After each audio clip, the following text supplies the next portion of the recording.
I have my podcast, which has been on ice for a little bit because Essence has been driving me nuts. And then I have a Sunday show that I do, radio show on Philly's Favor. So lots of little things happening at the same time.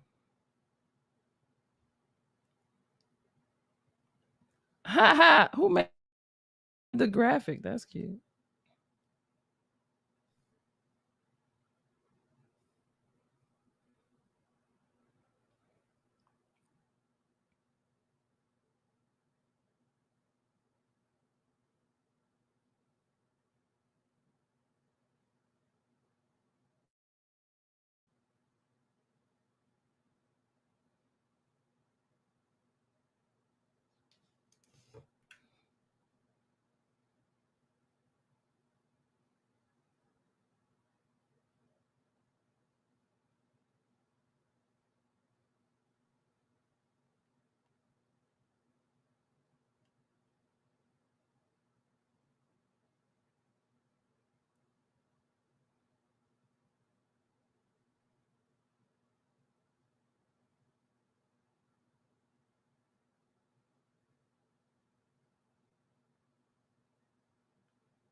I am Lindsey Evans. I am owner and managing broker of Liberty Point Realty. We are licensed in Illinois and Indiana. If you need to purchase or sell a home, please give us a call, 708-590-6015. We also can be reached online at www.lpr.homes.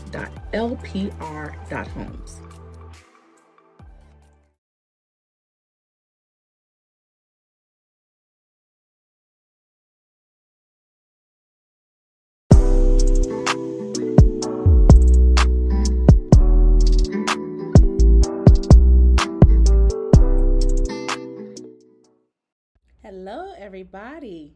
It's been such a long time since we've seen each other. Thank you so much for joining me for our first episode of season 2 of I Swear I'm an Introvert. I am your host, Lindsey Evans, serial entrepreneur and owner of Heels to Sneakers. Go check out our website at www.heels2sneakers.net, where we come up with some uplifting and funny information to help push women to show up in the full capacity of their purpose. To walk in your purpose, it will take you out of your comfort zone. People always try to fit you into a box, and for some of us, it just doesn't work. We always see the person and the purpose, but we never see their process. As for me, I'm an introvert. This podcast is to celebrate talented and successful African American women business owners who have evolved from their comfort zones while beating the odds against the rules society uses to force us into a box. Please welcome today's guest, the amazing, beautiful, and talented Shari Nycole.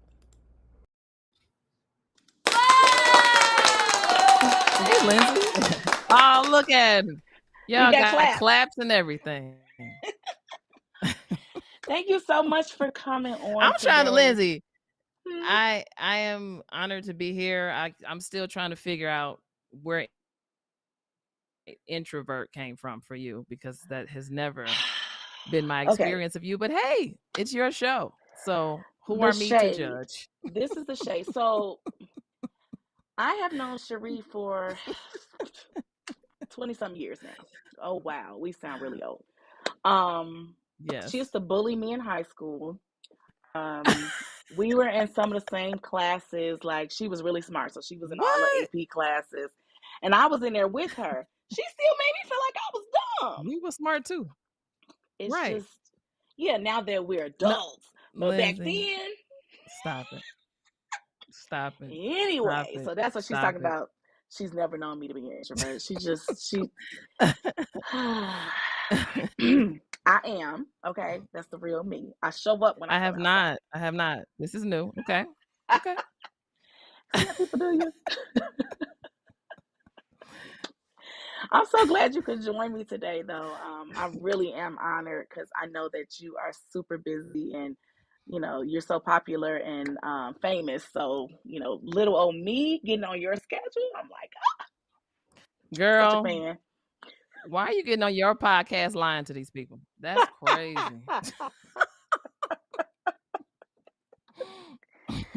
So, girl, we started this podcast because I thought it was important for little brown girls to see that there are successful Black female entrepreneurs who are making a difference, and this shows us in a better light than some of the things that we see in the media. So, of course, you fit the mold perfectly. But I wanted to just talk about where did it all start? Like, how did you grow up? How were things when you were younger that really influenced you to get to this media personality and TV producer? It's interesting. I always had this fascination with television, even from a kid. Like, I'd come in the house and I'd turn the TV on before I turned the light on. It was like that, but I never really thought anything of it, I guess you could say. Started playing basketball when I was 8 years old, and that really was my life all the way through college. So that was really my focus. Had a ton of coaches and mentors, and ultimately my initial desire was to play professional basketball. By my sophomore year in college, I had decided that wasn't something I wanted to do anymore. So I finished out my career, but during that time and me figuring out what else do I love, what else am I passionate about, I reached back to that passion for television and writing as well, strong writer, and went into the journalism space. And then from there, I learned how to function in front of and behind the camera. And when I got to grad school, ultimately made the decision to start out as a producer because I wanted to, stay in my comfort zone to an extent, to be honest with you. When you start out in the industry trying to be in front of the camera, you typically have to start out in arenas that you're not necessarily wanting to start out in. I didn't want to do news, and I was told that if I wanted to be in front of the camera in any capacity, that would be the pathway that I would have to take. Didn't want to do that. I didn't want to leave Chicago. And I really was adamant about being able to stay near my family and also make a living for myself. And so I chose a producing path with the hopes of being able to get in front of the camera, at some point. That was always the goal. Let's start behind and work my way in front. And so what happened was I got really good at being behind the camera, and that typically that became all that people saw. So I got a lot of, why are you not in front of the camera? But I got hired for producing jobs. And so even though I was very versatile, people pretty much only wanted to box me into being a producer because that's what they wanted to use me for. So when the pandemic hit, I lost my producing opportunity with a little old show called Sister Circle. That was on TV1. They canceled the show because of the pandemic, and I was put in a position where I didn't have a job. And this was the first time in quite a while when this had happened. And so we were not prepared for that. We actually had been told a couple of days before that nothing was going to happen with the show. So we all got blindsided. Yeah, we got blindsided. And then it was up to me to kind of make some decisions about my career. And as you know, with the pandemic, people aren't in the office anymore. So everything's kind of shutting down. The production world is shutting down. Everybody's trying to figure out what the next move is. And so, I really had to sit with myself and sit with God. And he was like, hey, you keep saying you want to do this. You keep making other people the scapegoat and the blame for you not getting certain opportunities. But you have to also understand that you could have created those opportunities for yourself. So what I decided to do was, really take heed to that word. And I started going on Instagram and creating a show called Just a Thought with Shari Nycole. And basically I reached back to all the contacts I had made over my 10 years in the industry as a producer. And I was like, hey, I'm doing a podcast. Can you be on it? Can you be on it? And initially it wasn't even a podcast. I'm like, hey, I'm doing an IG live show. Would love for you to be on it. And a lot of my industry colleagues and friends just got on there and supported me. And then it got seen by the right people. And now it's a podcast. And in that same vein, I got the opportunity to get my own show on Philly's Favor. 100.7 FM, which is still in existence. It's called The Gray Area. So that was from me being seen doing these IG live shows. And then, freelance producing. I was able to do some other projects and get some shows sold. And that was able to hold me over financially until Essence came around. And so I'm full-time there now. It's been great building a relationship with the company, and now being in the company has been great. I worked at Essence for many years prior to being a full-time employee there, and got to meet the right people, one of which is now my boss. And so again, it's all about networking. So I've been there for going on a year now and still doing my podcast, and also got the opportunity through the pandemic to be the co-host of the Willie Moore Jr. show. Again, that just came from a 3-4 year relationship that I had been building over there, and an opportunity opened up, and here we are. So I got a lot of little different things I dibble and dabble in, but ultimately the pivot, the purposeful pivot, I like to call it, really came from me making the decision to really go after what I wanted and not wait for somebody to give it to me. I think sometimes we wait for people to see us. We wait for people to give us opportunities because we're so good and we've done all this work. But the reality is you have to continue to not only represent yourself, but represent yourself to people, and be humble enough to reintroduce yourself to whoever you need to in order to get, what you want to get. And that's one of the biggest lessons I've learned. Nobody's sitting around considering you all the time, if at all. So you have to consider yourself enough to say, hey, if something, I'm going to go after it. I'm going to knock on doors. I'm going to try to kick them down if I can. And I'm going to network, and ultimately, your reputation and your character will precede you. So it's also important to just be kind to people, and not from a manipulative place, but because that's what God asks us to do. That's part of what we should do in the earth anyway. And so I've just learned that being kind and working hard has also opened a lot of doors for me. So hope that explains it. Honey, I'm like, oh, I'm such a fan. That's amazing. Like for you to be able to just conquer all of these things and accomplish all of these things. I mean, you were beating the odds, right? Because I don't see a lot of people that I recognize, that look like me that are in the position that you're in.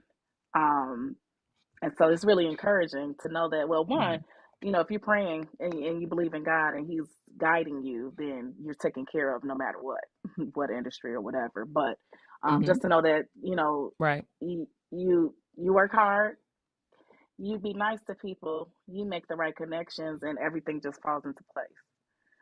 I'm sure you had some difficult experiences being in media, right? So, could you share with Mm-hmm. us like something difficult that you went through and you had to overcome, and just really how it changed your life?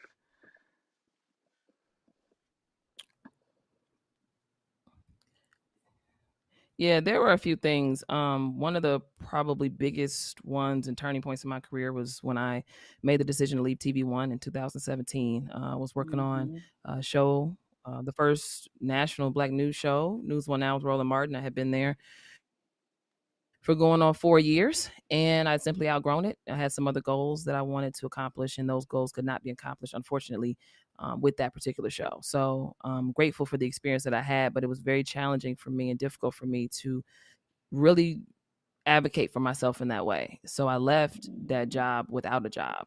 And for me, peace and purpose was worth more than a paycheck at the time. And so if anybody knows anything about, losing a job or leaving a job with nothing on the table, it is rather challenging. But I did that because it needed to be done. And I didn't want to continue to be miserable. And I also didn't want to make the people around me miserable. I had a Right. very powerful conversation with one. She's no longer with TV One, but she's an amazing television executive. Her name is D'Angela Proctor, and she was at TV One at the time. She was an executive at the time, and she had been mentoring me over the years while I was there. And so I went into her office and I told her, how I was feeling about things and what I ultimately wanted to do with my career. And she told me, she said, "Hey, if this is how you feel, if you remain in a situation where you're not happy here and you can't muster up enough to at least be happy in some capacity, you need to leave." And she was like, "You need to leave because not only for your sake, but because you're too strong to the team. And if you stay around in this capacity, you could become a cancer to everybody else around you. So Wow. it's best that you start preparing yourself to leave." Now, that's an interesting conversation to have with a person. Typically, nobody tells you that. Typically, people tell you, "Stay, we'll make it work. You can do whatever you can, whatever we can do to get you to stay." But Yeah. I feel like that's real mentorship. Yeah.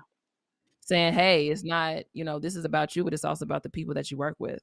And you affect them when you're not at your best. So if you can't be at your best, not just with your output, but also your attitude, then you really should move on." And so that was the first time somebody ever really broke it down to me like that. And it stayed with me, Mm-hmm. still does to this day. And then a few months later, I did leave. And I was without a job for about 2 months.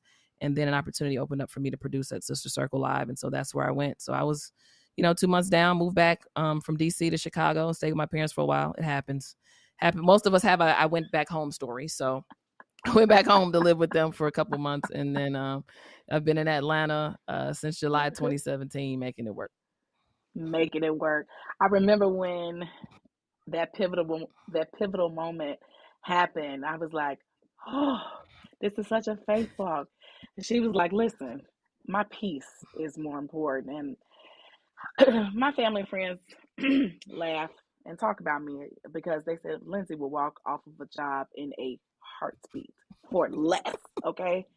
But I guess I've learned that if you don't value you, nobody else will. Nobody cares about your happiness and your peace and really your well being. They just want what they can get out of you. And then they're going to kick you to the side and get to the next person. So for you to be on Absolutely. that level, I totally understood where you were coming from. And I was like, I know she is freaking out right now because she hasn't been unemployed. But I knew that God would take care of you. But when you're in it, you know, don't you don't see it that clearly. Um, Yeah, yeah, and I think people too, Lindsay. The thing is, like, you know, when you're moving in faith, at times there's still fear there. I think sometimes we think faith exists without fear, but oftentimes in moves that are major like that, that are really life changing, there is some element of fear that you just simply have to step over. It doesn't mean that it's not there, but it's worth fighting that fear to faith it through to the next thing. And so I think that's what I was doing. And so I just don't want people to think, faith is a supernatural act, it's a supernatural thing, but anybody's capable of exercising it. And I think sometimes people think, well, that ain't for me. I can't do that. Yes, you can. I'm scared. It's Yes, you okay. can. I was scared too, girl. It's fine. You'll figure out on the other side of it. Like you said, Lindsey, God does take care, because if your heart is aligned in the right way, Yep. and your intentions, he will take care of you. Absolutely. And I tell my clients a lot of times, because they're like, they're scared, whatever. They don't want to do whatever. And I'm like, do it scared. So what? Just do it. Close your eyes and jump. You're going to be fine. Yep. But coming from Yep. someone that has done that Yep. multiple times, I can speak on it. And I'm like, just do it. And they're like, girl, you are crazy. But it's worth it when you finally, when you finally come up for water, for air. Um, that's really Yeah. amazing and encouraging. There's a lot of times, especially in media, I imagine that you got to rub a lot of elbows and you got to kiss up to a lot of people and you got to do. I'm sorry, not that you have to. I know that people do it in order to get to a certain position and level, but that's not necessary Yeah. if you do it right. No. No. It's not, but also I think that's a tough one. First of all, there's so much narcissism in the entertainment industry. It's sickening. We don't talk enough about Yeah, it, but it is problematic. It is a hindrance to relationships. It is a hindrance to efficiency on a lot of levels.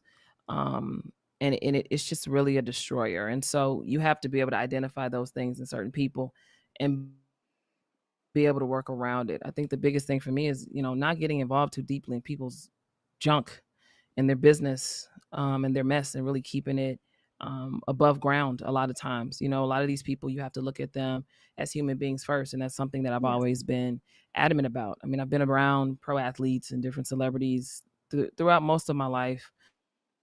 And so I've learned, even as growing up in the industry, and some of them becoming my friends and colleagues and things like that, they're human beings. And they're so, humans. you know, being a yes man doesn't have any level of advantage, in my opinion. And when you're a yes man, no one's going to elevate you beyond the level at which they brought you in. So saying Period. yes to everything, kissing somebody's behind, it's not, you don't even have to do that. If when you come in the door, your character and your work ethic precedes you. Yes, Nobody's then, the expectations are then managed. And I think beyond that, one thing that I've learned over the last year and some change is just about instituting boundaries. And once you do that, you know you're not only keeping yourself safe, but you're also, again, managing the expectations of the people that you're working with. And so people true. try it with the people that they know they can try it with. I have a Absolutely. very strong personality. I'm very Yes, yes, you headstrong. do. So it's Yes, kind of yes, you are. it's difficult for somebody. It's difficult for somebody to just put me in a position where I'm, you know, becoming a yes man. That's just not. It's not even my personality. That's not even make it Have at all. I said yes? At times I want to say no. Sure.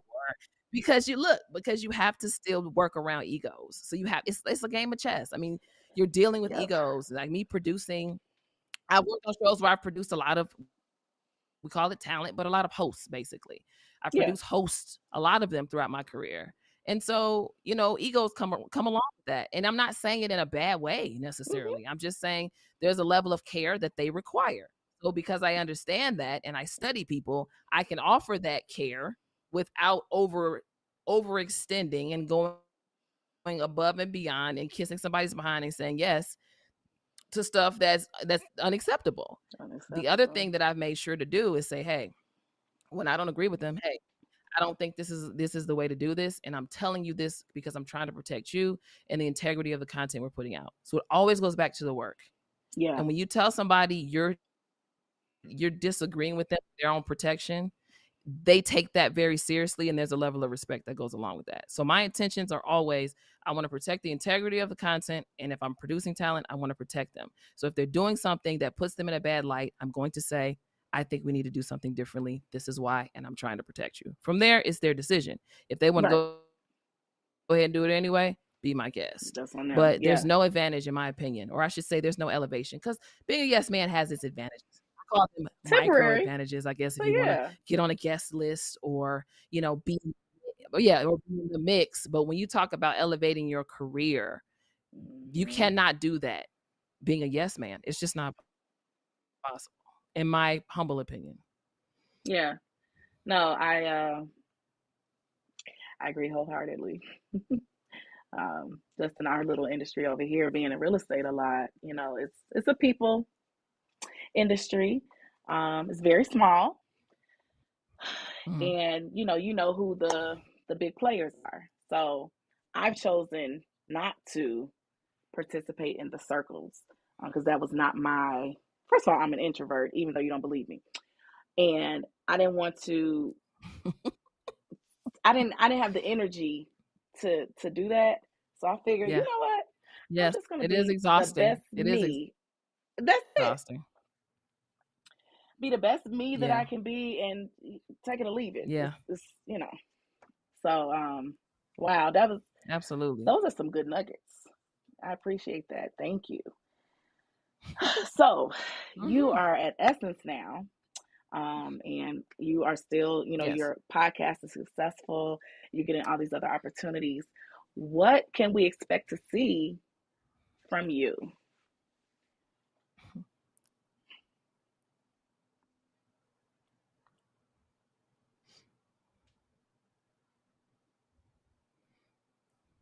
Lindsey, can you hear me? I'm losing you. I lost you. I What'd you say? can. I can. Can you hear There me? you go. Okay. I was saying that, you're at Essence I now. can hear you now. Perfect. You're at Essence now. You have a successful podcast. You're doing other things. Um, what can we expect to see coming from you in the future?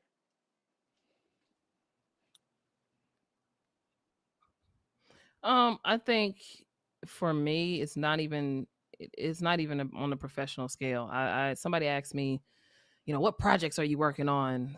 I think I was doing an interview. I think it was with Forbes actually late last year, and he's like, "What projects are you working on? Can we expect from you?" And I was like, "Me working on myself and trying to create Period. space in my life for other things outside of my work." And so I think a lot of us, especially Black women, get in this mode where we just work, work, work. We multitask, especially in the entertainment industry. We have desires to be wives and mothers. Some of us, Mm-hmm. or just have life outside of our work. But we work so much, we ignore that and we keep working. And then we look up, and we're 40 and 50, like, okay, there's no one here but me. What did I really Right. do with the first half of my life?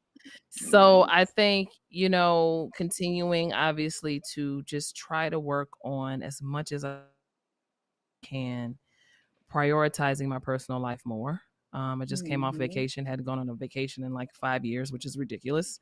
But just trying to do things like that for myself, creating the space Yes. to, actually date and be more present with people that in my life that I love, my family, my friends, do more social things. The work is always going to be there in some It's capacity. always yes. I'll continue to do my podcast. It's been down for a couple months because I've been so busy, but it will be back. Continuing to do radio as I have been. Shout out to my big bros, Willie Moore Jr. and DJ Dwight Stone and Jalen, who runs the boards over there at the Willie Moore Jr. show.